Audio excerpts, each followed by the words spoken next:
네, 아름다운 봄날에 또 아름다운 연주, 그리고 권사님의 은혜로운 기도, 그리고 이 예배를 위해서 수고하는 우리 목회부 또 미디어팀 여러분들, 여러분들의 수고에 감사를 드립니다. 오늘은 어버이 주일과 졸업 예배를 드리는 주일입니다.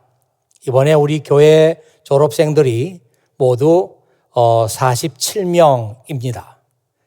대학을 졸업하는 학사가 19명, 석사가 15명, 박사가 13명입니다. 예전에는 졸업생들을 격려하면서 형설의 공을 쌓았다, 그렇게 말했습니다. 형설의 공이라고 하는 말은 반딧불과 눈으로 책을 읽었다, 그런 뜻인데요.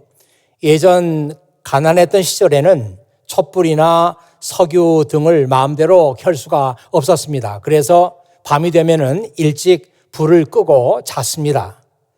책을 읽고 싶어도 깜깜해서 읽을 수가 없었지만 그런 환경 속에서도 공부를 하고 싶은 사람들은 여름에는 반딧불을 잡아서 그 불빛으로 공부를 했고, 겨울에는 창문을 열고 눈빛으로 책을 읽었습니다. 제가 어디서 보니까 반딧불 한 마리가 3룩스의 빛을 낸다고 하네요. 그런데 적어도 책을 읽을 정도 되려면은 약 반딧불을 한 150마리는 잡아야 책을 읽을 수 있다, 그런 글을 읽은 적이 있습니다. 이렇게 해서라도 공부해서 학교를 마치고 졸업을 하는 사람들에게 형설의 공을 쌓았다, 이렇게 칭찬하고 격려해 주곤 했습니다. 오늘 졸업하는 여러분들은 매우 당연한 말이지만 먼저 하나님의 은혜와 사랑에 감사하는 여러분들이 되셔야 합니다. 그리고 부모님에 대한 감사의 마음을 가져야 합니다. 나 혼자 힘으로 결코 여기까지 오지 않았기 때문이죠. 여러분이 잘 아는 영국의 시인 루드야드 키플링이라고 하는 사람은 그 어머니에 대해서 이렇게 말을 했습니다.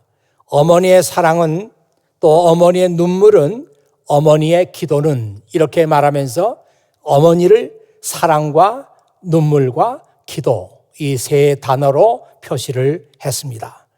어머니의 사랑은 내가 어떤 극한 상황에 있어도 나에게 흘러 들어온다, 그렇게 말했고, 어머니의 눈물은 내가 깊은 바다에 빠져도 나에게 흘러온다, 그렇게 말했고, 또 어머니의 기도는 내 몸과 영이 저주를 받는다고 해도 나를 구원할 수 있다, 그렇게 어머니를 찬양했습니다.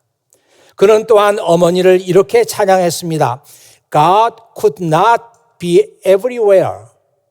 God could not be everywhere. And therefore he made mothers.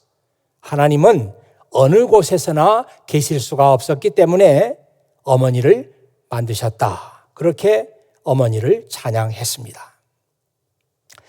이 부모에 대한 자식의 도리를 가리켜서 우리는 효도라고 그렇게 말합니다.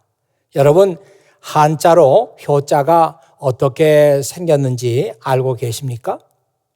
지금 화면에 효자가 나가고 있는데요. 이 효자가 원래 그 나이가 많으신 분이 머리가 길고, 그리고 원래는 이제 그 밑에 자자, 아들이라는 자자가 빠지고 거기에 지팡이로 땅을 짚고 있는 그런 모습을 만들었어요. 그래서 노인 노자입니다. 사람이 나이가 많아져 가지고 머리가 길고 혼자 지탱할 수 없어 가지고 지팡이를 짚고 있는, 이것을 노인 노자라고 그렇게 했는데, 이 효자는 그 지팡이 대신에 아들이 늙은 부모를 받들고 있는 그런 모양이죠. 그래서 지금 화면에 보면은 자식이 어머니를 지금 업고 있는 그런 모양인데, 이것이 바로 효자이다, 이렇게 우리가 알고 있습니다. 이 공자에게 어떤 제자가 물어보기를 효도가 무엇입니까? 그렇게 물었더니 그가 이렇게 대답을 했다고 합니다. 부모 욕이 질지우. 부모 욕이 질지우. 그렇게 대답을 했다고 해요.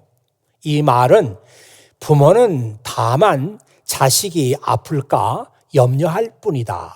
이런 의미를 가지고 있습니다. 진정한 효도라는 건 뭐냐? 부모는 늘 자식을 위해서 밥은 먹었을까? 또 어디 아프지는 않을까? 이렇게 염려하고 걱정하는데 효도라고 하는 것은 부모가 그런 걱정을 하지 않도록 해드리면 이것이 부모에게 대한 최고의 효도이다. 공자가 그렇게 말을 한 것입니다. 이 말의 의미를 조금 더 확장해 보면은 오늘 우리에게 적용할 때 우리가 부모님에게 해드릴 수 있는 최고의 효도는 이 부모가 걱정하지 않도록 우리가 훌륭한 삶을 사는 것이다. 그런 생각이 듭니다. 부모님이 크리스찬이라면 우리가 부모님에게 해드릴 수 있는 최고의 효도는 우리가 훌륭한 크리스찬으로 사는 것이겠죠. 자기만 아는 이기적인 사람이 아니라 자기의 것을 이웃과 나눌 줄 아는 사람이 되고 교만한 사람이 아니라 겸손한 마음으로 다른 사람을 섬길 줄 알고 어려움이 있어도 좌절하지 않고 믿음으로 이겨나가고 교회 안에서뿐만 아니라 교회 밖에서도 많은 사람들에게 본이 되는 삶을 살면 이것이 부모에게 해드릴 수 있는 최고의 효도가 아닌가 그런 생각을 해보았습니다. 이제 오늘 이런 생각을 하면서 오늘 읽은 이사야 본문 말씀 40장 말씀을 함께 보면서 은혜를 나누고자 합니다. 오늘 읽은 말씀은요, 이스라엘 백성들이 바빌로니아에서 포로 생활을 하던 그 당시에 한 장면을 우리에게 보여주고 있습니다. 이때 이스라엘 백성들은 자기들의 그 정체성이 흔들려서 매우 혼란스러워하고 고통스러워하던 그런 때였습니다. 하나님께서 살아계시는가? 우리는 하나님의 백성이 맞는가? 하나님이 계시다면 왜 우리가 이런 포로 생활을 해야 하는가? 또 하나님께서 계신다면 왜 성전이 무너졌고 성벽이 무너졌는가? 이런 그 문제들 때문에 이스라엘 백성들의 정체성이 흔들리고 있는 어려운 때였습니다. 사실은 오늘 우리에게도 이런 정체성이 흔들리는 그런 질문이 우리에게도 있습니다. 제가 어저께 저녁까지 보니까요, 코로나 바이러스로 죽은 사람이 한 28만 명이 넘었어요. 그리고 매사추세츠 주에는 한 거의 5천 명가량이 우리가 살고 있는 이 주에서 죽었고, 그리고 미국 전체로, 세계 전체로 죽은 사람들은 28만 명, 또 미국은 지금 거의 8만 명가량이 죽었습니다. 우리가 이런 상황을 보면서 우리의 정체성도 상당히 위협을 받고 있습니다. 정말 하나님께서 계시는가? 하나님께서 계신다면 왜 이런 참담한 사태가 일어나고 있는가? 왜 그렇게 수많은 무고한 사람들이 목숨을 잃고 있는가?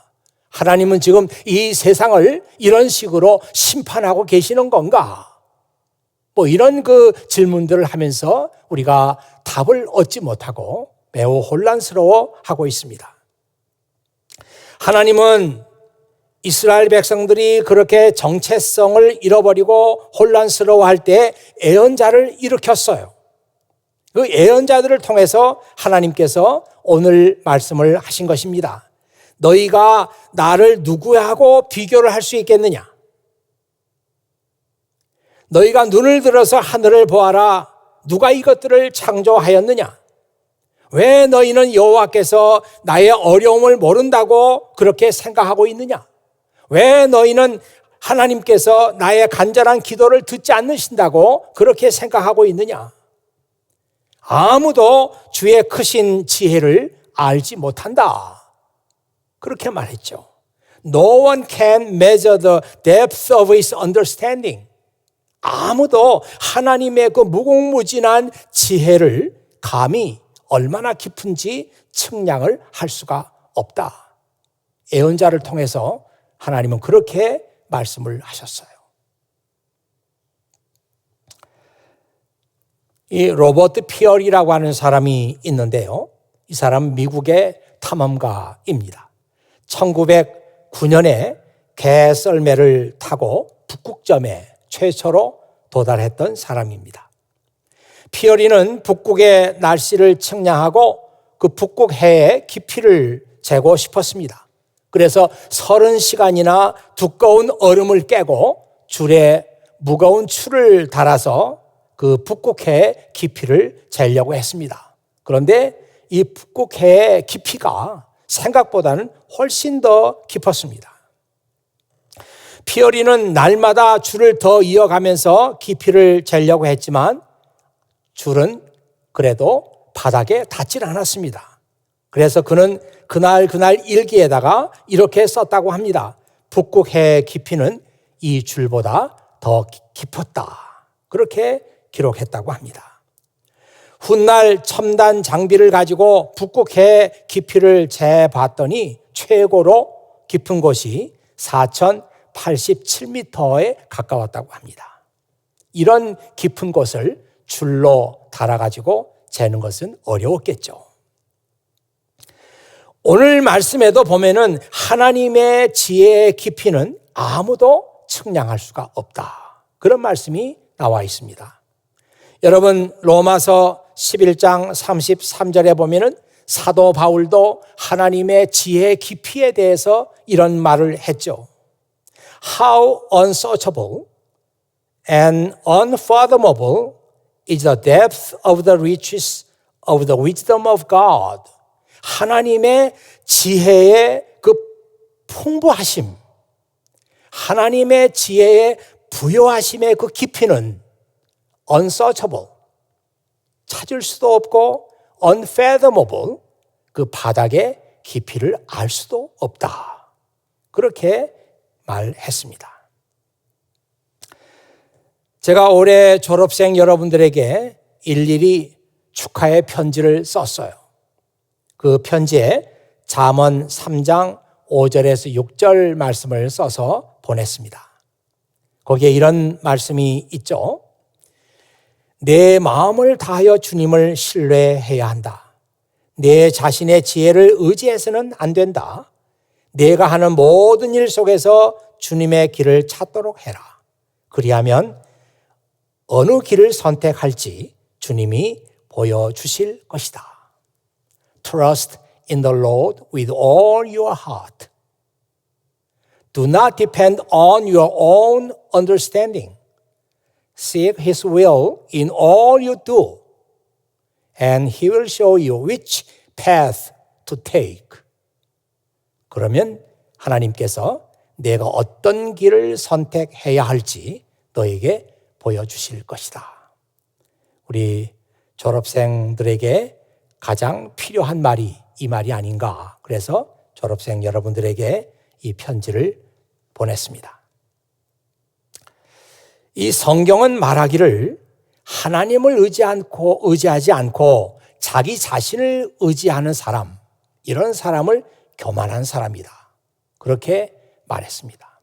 예, 여러분들 오늘 졸업하는 여러분들 앞으로 여러분의 인생을 살아가면서 절대로 교만하지 않고 하나님의 지혜에 의지하는 그런 삶을 살아야 됩니다.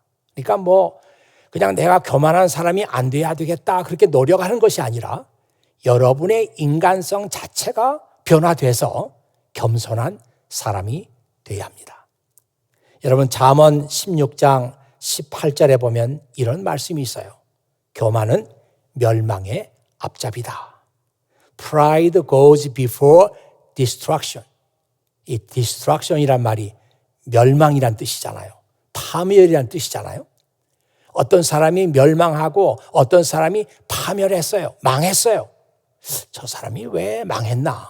이렇게 보면은 꼭 그 사람이 망한 원인이 바로 pride다.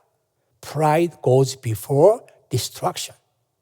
그래서 교만은 멸망의 앞잡이다. 이 잠언서 16장 18절 또 18장 12절에 그런 말씀이 나와 있습니다. 여러분, 지금 성경이 말하고자 하는 그 메시지가 무엇인가 하는 것을 여러분 알아야 합니다. 모든 것이 혼란하고 미래가 불확실하죠. 나의 정체성이 흔들리고 있습니다. 지금으로부터 2500년 전에 이스라엘 백성들도 지금 우리가 겪고 있는 똑같은 혼란을 겪었습니다. 그때 하나님께서 예언자의 입을 통해 가지고 너희는 왜 하나님은 나의 어려움을 모른다고 생각하느냐? 너희는 왜 하나님께서 나의 기도를 듣지 않는다고 생각하느냐? 너희 중에 아무도 나의 지혜가 얼마나 깊은지 아는 사람이 없다. 그렇게 말씀하신 거예요. 이 말씀의 뜻은 우리는 당장에는 혼란스러워하고 이게 어떻게 되는 것인가? 우리의 미래는 어떻게 되는 것인가? 알 수 없기 때문에 매우 힘들고 어려운 시간을 우리가 보내고 있지만 그럼에도 불구하고 지금 이 시간까지도 하나님께서 계획하신 대로 우리의 삶도 이 역사도 지금 흘러가고 있다. 너희가 나의 지혜를 모르니까 그런 말을 하는 것이지 정말 나의 지혜를 안다면 너희가 그런 말을 할 수가 있겠느냐? 이런 얘기가 되겠습니다. 여러분, 기생충 그 영화를 다 보신 줄 알아요. 근데 그 기생충 영화 가운데 아주 그 명대사가 몇 개가 나오잖아요. 그 대사 가운데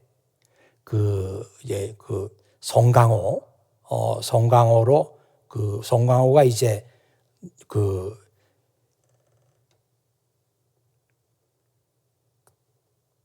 주인공 역할을 하죠. 기태기 역할을 하죠.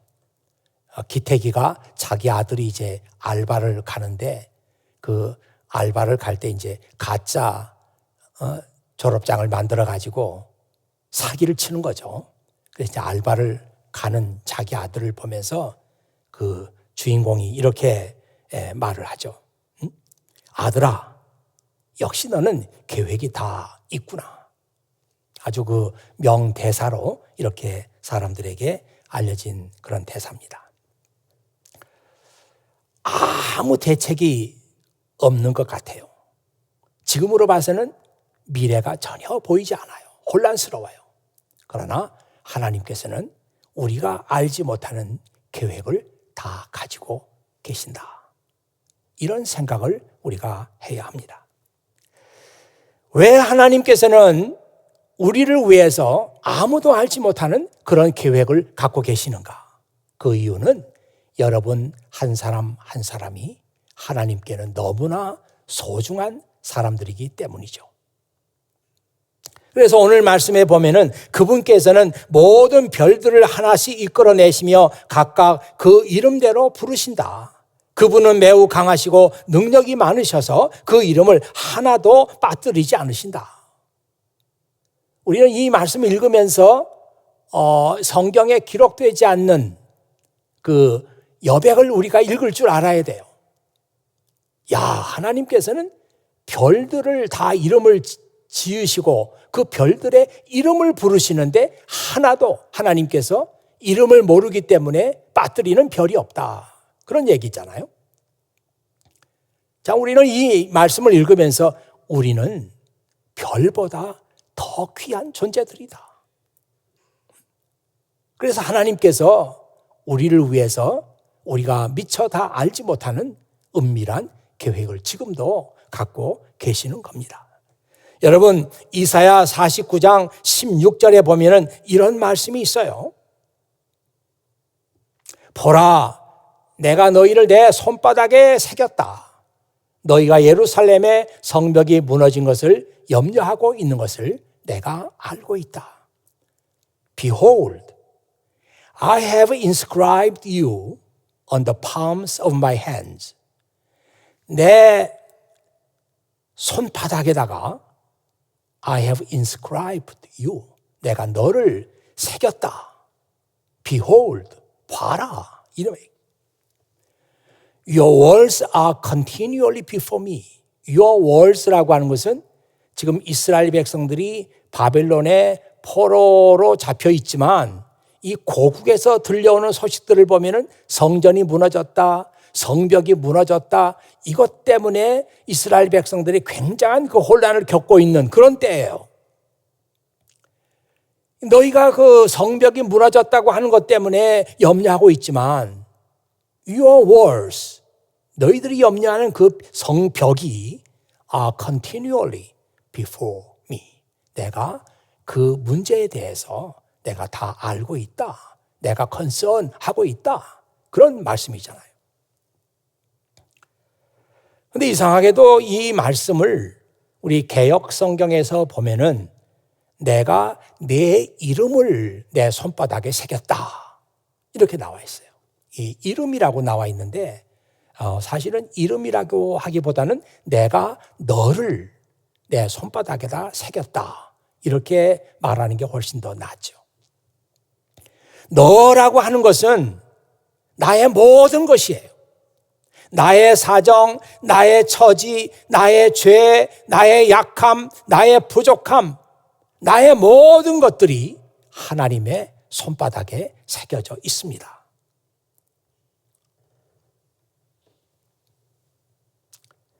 여러분, 이 찰스 스펄전이라고 하는 사람이 있는데요. 이 사람은 설교자들의 왕자라고 별명이 붙을 만큼 아주 설교를 탁월하게 하신 분으로 유명합니다. 이 찰스 스펄전이 매우 절망적인 청년 시절을 보냈어요. 이상하게도 위대한 사람들을 보면은 이 청년 시절에 아주 방황했던 사람들이 참 많아요. 그러니까 우리 교회 같은 경우에 참 공부도 잘하고 그러면서도 방황하는 청년들이 있을지 모르겠는데 이 청년 시절에 방황한다고 하는 것이 꼭 나쁘진 않다. 위대한 사람들을 보면은 다 청년 시절에 그런 어려운 시절을 보냈던 그런 사람들이 많습니다. 이 스펄전도 청년 시절에 매우 절망적인 그런 시간을 보냈어요. 그 아버님은 독실한 청교도 목사님이시고요. 그래서 그 아버지의 독실한 신앙을 물려받았습니다. 그리고 이 스펄전은 존 버년이 쓴 철로 역정, 이 책이 너무너무 좋아서 100번을 넘게 읽었다고 합니다. 그렇지만 이 청년, 이 스펄전의 마음속에 기쁨이 없었어요. 그것은 구원의 확신을 얻지 못했기 때문이죠. 그래서 이 스펄전은 구원의 확신을 얻기 위해서 간절한 마음으로 기도했고 열심히 성경을 읽었고 했지만 그래도 구원에 대해서 확신을 얻지 못했습니다. 그래서 그는 내가 하나님의 자녀다. 하나님의 자녀에게는 하나님께서 특권을 주신다. 뭐 그런 생각도 해봤지만 그래도 확신이 오지를 않았습니다. 이렇게 절망적인 시간을 보내던 스펄전에게 하나님께서 정하신 결정적인 날이 다가오고 있었습니다. 1850년 1월 6일. 그날은 아침부터 눈이 엄청 왔습니다. 그래서 모든 길이 다 막혔어요. 그는 어쩔 수 없이 평소에 나가던 교회를 가지 못하고 집에서 가까운 곳에 있는 작은 감리교회에 나가게 되었습니다. 예배당에 가봤더니 20명도 못 되는 사람들이 앉아 있었고 눈이 많이 왔기 때문에 목사도 오지를 못했습니다. 이제 예배 시간이 됐는데 어떤 초라한 옷을 입은 한 평신도가 성경을 들고 강단 위에 올라갔습니다. 그가 찾아서 읽은 성경 말씀은 이사야 45장 22절 말씀이었어요. 땅 끝에 모든 백성아 나를 바라보라. 그리하면 구원을 얻으리라. Look to me and be saved, all the ends of the earth. 땅 끝에 있는 모든 사람들아, 나를 바라보고 구원을 얻으라. 이 말씀을 그 초라한 옷을 입고 강대상에 올라간 평신도가 읽었어요. 이 말씀을 읽고 나서 이 사람이 떠듬떠듬 이렇게 말했습니다. 여러분, 제가 읽은 이 말씀은 매우 간단한 말씀입니다. 하나님을 바라보라고 했습니다. 바라보는 일은 결코 어려운 일이 아닙니다. 그런데도 사람들은 그리스도를 바라보지 않고 자기 자신들을 바라봅니다. 자신을 바라보지 말고 그리스도를 바라봐야 합니다. 여러분, 지금 당장 그리스도를 바라보십시오. 어떤 사람들은 성령이 역사할 때까지 기다려야 한다고 말하는 사람이 있지만 그럴 필요 없습니다. 지금 당장 그리스도를 바라보십시오. 떠듬떠듬 그가 이렇게 말을 했습니다. 여기까지 말하고 난 이 사람은 강당 바로 밑에 앉아있던 스펄전을 바라봤어요. 그는 이 스펄전을 향해서 이렇게 말했습니다. 당신이 이 성경 말씀을 순종하지 않으면 일생 동안 힘든 삶을 살게 될 것입니다. 그러나 이 성경 말씀에 순종한다면 당신은 구원을 얻을 수 있습니다. 청년이여, 그리스도를 바라보시오. 지금 그리스도를 바라보시오. 이 말에 스펄전은 깜짝 놀라서 자리에서 일어났습니다. 그리고 그 순간 그는 그리스도를 바라보았습니다. 스펄전은 그때 그 순간을 이렇게 말했습니다. 그 순간 나의 가슴에 꽉 차있던 구름이 걷히고 내 영혼의 구원의 빛이 비치었다. 아, 나는 진실로 그리스도를 바라보았던 것이다. 그토록 오랫동안 지고 왔던 죄의 무거운 짐이 나의 어깨 위에서 굴러 떨어지는 그 순간 나는 존 버년이 말한 그 말을 이해할 수 있었다. 그가 구원에 대해서 말하면서 나는 넓은 대지 위에서 어린아이처럼 마음껏 환호성을 지르고 싶었다. 그렇게 말했는데 나는 존 버년의 그 말을 비로소 이해할 수가 있었다. 그렇게 썼습니다. 여러분, 오늘 이 부모님 주일이기도 하고 졸업 예배이기도 한데 제가 이런 말씀을 왜 여러분에게 드리는지 아십니까? 여러분들은 이제부터 이 보스턴에 남아있든지 아니면 한국으로 귀국하든지 아니면 타주로 가든지 언제 어떤 환경에서나 여러분들은 하나님을 바라봐야 하고 그리스도를 바라봐야 합니다. 하나님을 바라본다는 말은 하나님을 신뢰한다는 말입니다. 또 이 말은 하나님께 희망을 둔다는 말입니다. 나를 의지하지 않고 하나님을 의지한다는 말입니다. 절망적인 청년 시절을 보냈던 스펄전도 바로 이 말씀을 듣는 순간 새로운 힘을 얻었습니다. 그리고 2500년 전에 절망적인 상황에서 정체성을 잃어버리고 혼란스러워하던 이스라엘 백성들도 이 말씀을 들으면서 새 힘을 얻었습니다. 저는 여러분의 목사로서 여러분의 앞날을 축복합니다. 여러분의 앞날이 정말 하나님의 은혜로 평탄하기를 소원합니다. 하지만 여러분의 앞날에 어떤 일이 있을지는 적어도 알 수가 없습니다. 때로는 어렵고 힘든 일이 일어날 것입니다. 때로는 절망스러운 상황 속에 빠지기도 할 것입니다. 때로는 전혀 예상할 수 없는 상황 속에서 당황할 때도 있을 것입니다. 그때 여러분들은 하나님을 바라봐야 합니다. 그리스도를 바라봐야 합니다. 하나님은 그런 사람에게 새 힘을 주시고 그런 사람에게 새롭게 모든 일을 시작할 수 있는 그런 힘과 용기를 하나님께서 주십니다. 오늘 읽은 이 말씀을 여러분 마음속 깊이 새겨 주시기를 바랍니다. 여러분 한번 화면을 봐보시죠. 여호와를 의지하는 사람은 새 힘을 얻으며 독수리가 하늘 높이 솟아오르듯 올라갈 수 있습니다. 그런 사람은 뛰어도 지치지 않으며 걸어도 피곤하지 않습니다. 우리 어버이 주일과 또 졸업생 여러분들 그리고 함께 예배를 드리는 우리 FKCC 교우 여러분들, 이 암울한 현실 속에서 이 말씀을 의지하고 힘과 용기를 얻는 여러분들 되시기를 바랍니다. 우리 31절 말씀을 우리 같이 한번 읽어보겠습니다.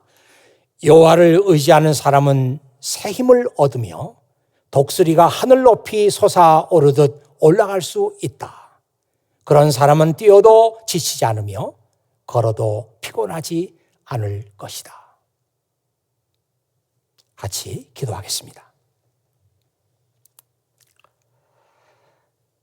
사랑과 은혜가 충만하신 아버지 하나님, 이 아침에 아버지 하나님께서 저희들을 사랑하시며 이 말씀으로 저희들을 위로하시고 이 말씀으로 새 힘을 주시는 것을 감사드립니다. 그저 하루 이틀 참으면 이 상황이 지나가겠지 이렇게 생각했는데 벌써 2달이 돼 갑니다. 아버지 하나님, 그동안 수많은 사람이 목숨을 잃었습니다. 지금도 많은 사람들이 생명의 위협을 받고 있습니다. 이런 가운데 오늘 저희들은 어버이 주일을 맞이했고 그리고 졸업 예배를 지금 드리고 있습니다. 아버지 하나님, 2500년 전에도 정체성이 혼란해지고 하나님께 대한 믿음이 흔들렸던 이스라엘 백성을 향해서 오늘 주셨던 이 말씀, 저희들이 평생 이 말씀을 붙들고 내 믿음이 흔들릴 때도, 내가 어려움에 빠질 때도, 내 앞이 보이지 않을 때도 이 말씀을 의지하면서 살아갈 수 있도록,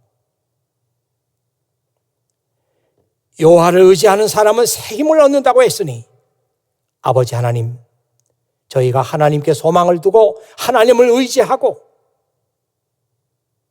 하나님을 신뢰하는 그 시간마다 저희들에게 새 힘을 부어주시기를, 그래서 지치지 않고 힘들지 않게 우리 인생의 길을 걸어갈 수 있도록 아버지 하나님께서 도와주시기를 간절히 바라옵고 원합니다.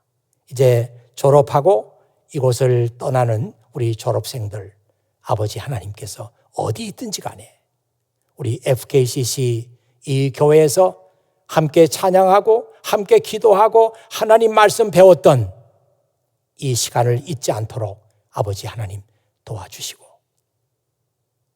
또 특별히 오늘 어버이 주일을 맞이해서 우리 교회에 계시는 어른들, 자식을 기르는 분들, 아버지 하나님께서 격려하시고 또한 위로해 주시기를 간절히 바라옵고 원합니다. 아버지 하나님, 정말 하나님께서 어디나 다 계실 수 없기 때문에 이 땅에 아버지를 창조하고 어머니를 창조했다고 하는 이 말이 저희들의 가슴에 와 닿습니다. 우리 아버지와 어머니가 자식을 사랑하는 그 사랑이 하나님을 대신해서 자식을 사랑하고 자식을 기른다고 하는 이 마음을 가질 수 있도록 주님 도와주시기를 간절히 바라옵고 원합니다. 오늘 이 예배가 우리 모두에게 은혜가 되고 우리 모두에게 소망이 되고 우리 모두에게 우리가 버렸던 기대를 다시 갖게 되는 이 예배가 되게 해 주시옵소서. 우리 구주 예수 그리스도의 이름으로 기도하옵나이다. 아멘.